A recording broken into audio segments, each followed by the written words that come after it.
Hey everyone, अस्सलाम वालेकुम। कैसे आप सब लोग? आई होप कि आप सब लोग खैरियत से होंगे। मैं हूँ आप सबकी स्टार गर्ल एंड गाइज, मैं आप सबके लिए लेकर आई हूँ अपना एक लॉन्ग ब्लॉग, जिसमें मैं आपके साथ शेयर करने वाली हूँ कि अभी मैं कौन सी चीज़ की स्टडी करती हूँ एंड मेरी जो एजुकेशन की जर्नी थी वो मैंने अभी यहाँ तक के कैसे कंप्लीट की। ओके, तो आप मेरे वीडियो में लास्ट तक बने रहिए ताकि मेरी जो जर्नी है वो आपको पता चले। ओके,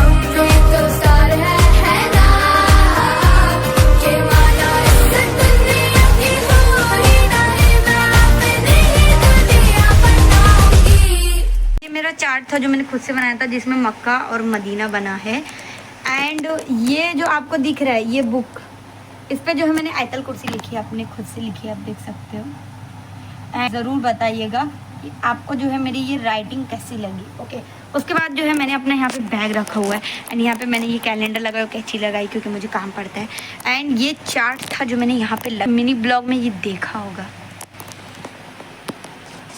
जो है मेरे ग्रामर की बुक्स वगैरह रहती है।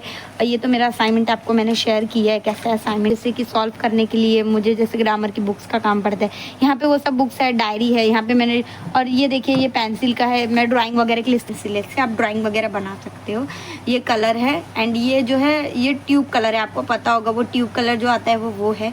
एंड ये मेरी डायरी है जिसमें मैं लिखती करती हूँ। एंड ये जो है आपको पता होगा ये है डिक्शनरी। और डिक्शनरी क्या होता है आप सबको पता होगा कि बहुत सारे ऐसे स्टूडेंट रहते हैं जिनको वर्ड्स की मीनिंग वगैरह नहीं पता होती है। तो आपको जो है अगर कोई चीज़ की मीनिंग वगैरह पता करना है तो उसके लिए भी आप ये इस्तेमाल कर सकते हो। देख सकते हो आप ये डिक्शनरी जो है, जैसे कि बहुत सारे वर्ड्स रहते हैं स्टूडेंट्स लोग को नहीं समझ में आता है और फिर वो इसका इस्तेमाल करते हैं। जैसे कि यहाँ पे लिखा हुआ है, मैं आपको बताती हूँ बेलो। अगर जैसे कि कोई स्टूडेंट है उसके पैराग्राफ में ये वर्ड आ जाता है बेलो की मीनिंग क्या होती है, आप देख सकते हो। मैं आपको जूम करके बता देती हूँ, ये लिखा हुआ है बेलो। अगर स्टूडेंट को नहीं पता होगा कि इसकी मीनिंग क्या है तो फिर वो डिक्शनरी ओपन करता है, बेलो वर्ड ढूंढता है। फिर बेलो वर्ड का जो मीनिंग होता है, जैसे कि बेलो का मीनिंग हो गया यहाँ पे नीचे। ओके, तो इसमें बहुत सारे ऐसे भी वर्ड्स हैं जो नहीं पता होता है, वो जानने के लिए ये डिक्शनरी इस्तेमाल करता है। काफ़ी टाइम पहले जो है मैंने ये लिया था डिक्शनरी अपने स्टडी के लिए ही। सबसे पहले बात की जाए मेरे एजुकेशन की, तो मैं आपसे ये बताना चाहूँगी कि मेरी जो स्टार्टिंग की जर्नी थी एजुकेशन की, मेरे फर्स्ट स्टैंडर्ड से लेके एसएससी तक मैंने जो है गवर्नमेंट स्कूल में ही स्टडी की है। गाइस, ये सोच थोड़ी सी गलत है कि लोग कहते हैं कि जो प्राइवेट में पढ़ता है वही टॉपर होता है, बट ऐसा नहीं होता है। जिनके अंदर जुनून होता है लाइफ में कुछ बनने का, करने का, जिनके अंदर इंटरेस्ट होता है कि नहीं मुझे पढ़ना है, मुझे करना है, जिनको शौक रहता है, तो वो कोई सी भी स्कूल हो, गवर्नमेंट हो, जहाँ पे पढ़ाई होती भी होगी या नहीं भी होती होगी, तो भी वो जो है अपनी लाइफ में बहुत कुछ कर सकते हैं। बहुत लोग का आजकल इंट्रोडक्शन होता है कि बच्चा अगर प्राइवेट स्कूल में पढ़ता है तो ही वो बहुत अच्छा एजुकेटेड बच्चा बनता है। तो ये बात सही नहीं है, क्योंकि मैं भी एक जो है गवर्नमेंट स्कूल से ही स्टडी करी हूँ, तो मैं आपको अपना मतलब बता रही हूँ कि ऐसा कुछ भी नहीं है। मैंने 10 साल तक जो है गवर्नमेंट स्कूल में ही स्टडी की है। फिर स्कूल में डालोगे तो वो बच्चा जो है एजुकेटेड होगा ही होगा 100%। ओके, तो आपके अंदर जो है एक जज्बा होना चाहिए कि मुझे लाइफ में कुछ बनना है, कुछ करना है, वो चाहे फिर कितना भी स्ट्रगल क्यों ना। अगर आप अपना माइंडसेट ऐसा बनाओगे तो आप ज़रूर जो है लाइफ में अपने कामयाब हो जाओगे। ओके, तो बात आती है अभी मेरी स्टडी पे। तो अभी मैं कौन सी चीज़ की स्टडी करती हूँ वो भी मैं आपको बता देती हूँ। 10th के बाद जो है मेरा 11 और 12, आपको भी पता होगा कि 2019 में जो है कोविड-19 आया था, कोरोना, आप सबको पता होगा ऑब्वियसली। तो कोविड-19 के टाइम जो है मैंने 11वीं में एडमिशन लिया था और 11वीं में मेरा सब्जेक्ट था बीएससी। जी, मैंने बीएससी लिया था, बैचलर ऑफ साइंस। उसके बाद जो है मेरी जो 11 समझिए high school and junior college में यहीं से अपना 11वीं और 12वीं कंप्लीट की थी।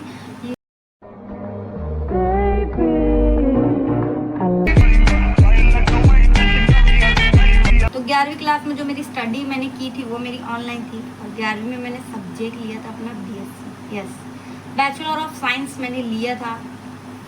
तो 11वीं क्लास में ऐसा हुआ था कि कॉलेजेस के जो टीचर्स वगैरह थे, अब कॉलेज तो आ नहीं सकते, कॉलेज तो बंद था, तो हमने जो अपनी जर्नी थी वो 11वीं क्लास की घर बैठे बैठे ही की थी, ऑनलाइन स्टडी की थी। टीचर्स वगैरह ऐसा था कि ऑनलाइन मतलब जूम मीटिंग ऐड करते थे, हमारी क्लासेस चलती थी, तो वो हम ज्वाइन करके अपनी 11वीं क्लास की जो है स्टडी कंप्लीट की थी। उसके बाद 12th में ऐसा हो गया था कि थोड़ा सा मतलब गवर्नमेंट ऐसा परमिशन दी थी कि बच्चों को मतलब बुला के आप जो है तालीम दे सकते हो। तो 12वीं क्लास में मेरी ऑफलाइन क्लासेस ही थी, तो 12वीं में भी मैंने सेम सब्जेक्ट लिया था। BSc था मेरा भी 11वीं में। उसके बाद जो है 12वीं भी मेरा ऑफलाइन ही हुआ था, फिर 12वीं भी मैंने कंप्लीट किया था। एंड मेरा जो कॉलेज था 11वीं और 12वीं जो है 2 इयर्स का, जैसे कि 2 इयर्स का मेरा डिस्टेंस आ गया था, मैंने थोड़ा सा फासला ले लिया था क्योंकि मैं स्टडी नहीं कर पा रही थी। एंड उसके बाद जो है मेरी शादी हो गई। फिर मेरी शादी होने के बाद जो है मैंने एडमिशन लिया, और एडमिशन भी मैंने इसमें लिया है। तो आपको बता दूँ, अभी मैं 13वीं क्लास में हूँ और अभी मैं स्टडी करती हूँ। तो मैंने जो है 13वीं क्लास में भी लिया है BSc, और ये मेरा ओन्स है। ऑब्वियसली आपको पता होगा, पहले ओन्स जो है 3 इयर्स का हुआ करता था, बट अभी 3 इयर्स का नहीं है, अभी 4 इयर्स का हो गया है। तो अगर आप चाहो तो जो BSc ओन से 4 इयर्स का भी है, तो वो आप जो है 3 इयर्स का भी कर सकते हो। वो आपके ऊपर डिपेंडेड होता है। ओके, तो अभी मैं स्टडी करती हूँ, और मेरी जो यूनिवर्सिटी है, अभी मैं ऑनलाइन स्टडी करती हूँ। तो मेरी जो यूनिवर्सिटी है वो मौलाना यूनिवर्सिटी है, जो औरंगाबाद में है। आप सबको भी पता होगा, जो इस चीज़ की स्टडी करता होगा ऑनलाइन। एंड मैं अभी भिवंडी से हूँ। तो भिवंडी में जहाँ तक कि मेरे कांटेक्ट में 2 से 3 ही ऐसे स्टूडेंट हैं जो अभी भिवंडी से एडमिशन लिए। एंड ऑल ओवर इंडिया में बहुत सारे लोग हैं जो मतलब अलग अलग स्टेट से स्टडी कर रहे हैं, क्योंकि वो मुझे ग्रुप से पता चल ही जाता है। एंड मैं आपको अभी इंट्रोडक्शन दूंगी अपने बुक्स का। जो ये मेरी टोटल बुक्स है 16। तो 16 में से जो फर्स्ट सेमेस्टर की रहती है वो 8 रहती है, एंड सेकेंड सेमेस्टर की 8 रहती है। तो जो फर्स्ट सेमेस्टर की बुक्स रहती है उसको आपको 6 मंथ तक पढ़ना होता है। कब तक पढ़ना होता है? जब आपका फर्स्ट सेमेस्टर का एग्जाम आ जाता है। तो आप एग्जाम जब क्लियर करते हो तो जो फर्स्ट सेमेस्टर की बुक्स रहती है उसको आपको रख देना है, और जो सेकेंड सेमेस्टर का एग्जाम रहता है उसके स्टडी के लिए आपको प्रिपरेशन करना होता है सेकेंड सेमेस्टर का। वो बुक्स है, ये मेरी फर्स्ट सेमेस्टर की बुक्स है, आप देख सकते हो। इसमें तो BSc में बहुत सारे ऑप्शंस रहते हैं, वो स्टूडेंट के ऊपर डिपेंडेड होता है कि आप कौन सी चीज़ लेना चाहोगे, उसमें ऑप्शंस रहते हैं। तो मैंने लिया है इसमें अपना जूलॉजी एंड बायोलॉजी। ओके, जैसे कि गाइज आपने देखा होगा कि मेरी जर्नी क्या थी, और अभी मैं कौन सी चीज़ की स्टडी कर रही हूँ और कैसे मैंने स्टडी की। ओके, तो अभी मैं आप सबसे यही कहना चाहूँगी गाइज कि आप अपना ऐसा माइंडसेट मत बनाओ। बहुत सारे स्टूडेंट लोग ऐसे रहते हैं कि स्टडी के दौरान वो लोग सोचते हैं कि मैं ये नहीं कर सकता हूँ, ये मेरे लिए बहुत हार्ड है। तो आप ऐसा, फैमिलीज हैं, सबसे पहले तो मेरी एक मायके की फैमिली है, उसके बाद जो है मेरी एक ससुराल की फैमिली है। तो बहुत सारे ऐसे ड्रीम्स हैं उनके जो अभी तक इनकम्प्लीट है। तो मैं ऐसा मतलब माइंडसेट बनाई हूँ कि जब मैं सक्सेसफुल बन जाऊँगी तो मेरी जो फैमिलीज़ के ड्रीम्स है वो मैं कंप्लीट करूँगी। एंड मेरे हस्बैंड की भी बहुत सारे ऐसे ड्रीम है जो इनकम्प्लीट है, तो मुझे उनको भी सपोर्ट करना है। तो जैसे पढ़ाई लिखाई कर रही हूँ तो कहीं ना कहीं मेरे हस्बैंड का इसके पीछे हाथ है, क्योंकि आज वो मुझे सपोर्ट कर रहे हैं तो मैं पढ़ पा रही हूँ। तो ये मेरे लिए एक बहुत बड़ा पॉइंट है मेरे लिए हस्बैंड की, वो मुझे सपोर्ट करते हैं। एंड सिर्फ मुझे यहाँ नहीं, लाइफ में ऐसे बहुत सारी चीज़ें, बहुत सारा स्ट्रगल आता है, बहुत सारा प्रॉब्लम्स आता है जहाँ पे मेरे हस्बैंड मुझे बहुत सपोर्ट करते हैं। तो इसलिए मेरा ऐसा माइंडसेट ये भी है, बनाया है मैंने कि मेरे हस्बैंड को जहाँ मेरी ज़रूरत पड़ेगी तो वहाँ मुझे उनके लिए खड़े रहना है, उनको सपोर्ट करना है। तो आप लोग प्लीज़ मुझे सपोर्ट कीजिएगा ताकि मैं अपने हस्बैंड को, अपनी फैमिली की जो भी ड्रीम्स है वो मैं कंप्लीट कर सकूँ। उसके बाद जो है गाइज मैंने आपको गोल भी बताया कि आपकी लाइफ में जो है मकसद होना बहुत ज़रूरी। जब तक आप अपना एक गोल नहीं चुनोगे तब तक आप जो है राह पे निकल नहीं सकते। ऐसे आप निकल जाओगे, आपको खुद को नहीं पता है कि आपकी मंजिल क्या है, तो आप लाइफ में कुछ नहीं कर सकते। आपका माइंडसेट, ओके, जैसे कि हमारा माइंडसेट ऐसा रहता है कि जो हम सोचते हैं वही हम करते हैं।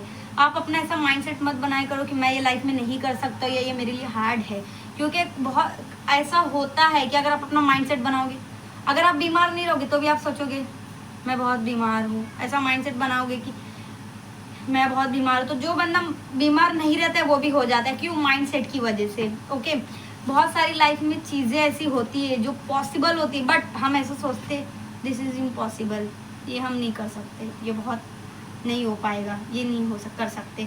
अगर आप अपना माइंडसेट ही ऐसा बनाओगे कि ये बहुत इम्पॉसिबल है, ये हो ही नहीं सकता, तो वो चीज़ अगर आप ऐसा सोच लोगे कि नहीं हो सकता, तो अगर आप वो करना भी रहोगे तो भी नहीं कर सकते। तो आप अपना माइंड जो है हमेशा क्लियर रखें, एंड हमेशा बी पॉजिटिव सोचने का कि कितनी अगर थोड़ी बहुत चीज़ें हार्ड भी रहती है, अगर इंसान अगर सोच लेता है, उसके अंदर इतना कॉन्फिडेंस तो होता ही है कि अगर वो सोच लेता है कि नहीं मुझे ये करना है, इसमें कितना भी स्ट्रगल हो तो आप कर सकते हो। बी पॉजिटिव, हमेशा जो है पॉजिटिव सोचने का, निगेटिव नहीं सोचने का कि मैं ये नहीं कर सकता, मुझसे ये नहीं हो पाएगा। हमेशा अगर आप बी पॉजिटिव सोचोगे तो लाइफ में आपके सब कुछ पॉजिटिव ही होगा। अगर आप निगेटिव सोचोगे, जैसे कि अभी मैंने चैनल स्टार्ट किया और अभी मेरे कोई सब्सक्राइबर ही नहीं है, तो अगर मैं ऐसे सोच लूँगी और ऐसे बैठ जाऊँगी और कुछ करूँगी ही नहीं कि इतना टाइम हो गया मैं कब से वीडियो बना रही, अभी तो मेरे सब्सक्राइबर ही नहीं है, अगर ऐसा मैं सोच लूँगी तो मेरा जहाँ चैनल ग्रोथ करने का रहेगा तो वहाँ पे भी नहीं करेगा। तो इसके लिए मैं अभी सब्सक्राइबर नहीं देख रही हूँ, अभी मैं सिर्फ कंटिन्यू मेहनत कर रही हूँ, क्योंकि मुझे इस बात का पता है कि आज मैं मेहनत कर रही हूँ, कहीं ना कहीं मुझे कल को कामयाबी मिलेगी। ओके, अगर आप पॉजिटिव सोचोगे, कामयाब होगे, तो कल को आप अपनी फैमिली को सपोर्ट कर सकते हो, जो कि मैं सोच रही हूँ कि मुझे अपनी फैमिली को सपोर्ट करना है, अपने हस्बैंड को सपोर्ट करना है। ओके, एंड उसके बाद जो है आपको मैं लास्ट मोमेंट में यही कहूँगी कि अगर आपको आज का मेरा ब्लॉग अच्छा लगा हो तो आप मेरे ब्लॉग चैनल को सब्सक्राइब कीजिएगा, लाइक कीजिएगा।